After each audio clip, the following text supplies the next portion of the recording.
Армысыңдар қазақ халқым. Мен 11-ші Б сынып, номері 5-ші Нұртас Ондасынов атындағы Нагметоллаева Нилуфар оқушысы боламын. Барлықтарыңызды шын жүректен тіл мейрамымен құттықтай отырып, мол денсаулық, бақыт, береке тілеймін. Әлемде өзге ұлттың қас-қабағына жәутең деп еркін жүріп тұра алмайтын, азаттықты аңсаған жұрт қаншама.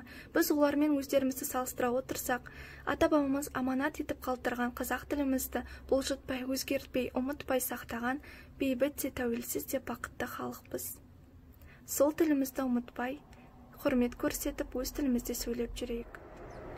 Тіл ұлттың мақтанышы, тіл ар ұлттың асыл қазынасы. Әрине бұл сөздермен келіспеу мүмкін емес. Солай да қазақ тіліміз қазақ елдің асыл қазынасы.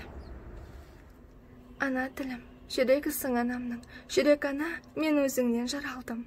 Сағат сайын саулығыңды тілеймін, сенсіз мынау керегі не ғаламның. Сенің әрбір тынысың мен күн кешем, сен арқылы тіршілікпен тілдесем.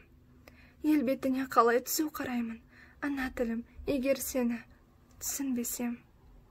Сенің арқаң дүниеден сұрықсам, сенің арқаң жүзірсем тынықтан, туған анамды ұмытқаным емес пе, туған тілім, егер сені ұмытсам. Сенің арқаң өзімді өзім түсінсем, ақыл ойым айбатым сен, күшім сен, қойсын маған күннің нұры түспей-ақ.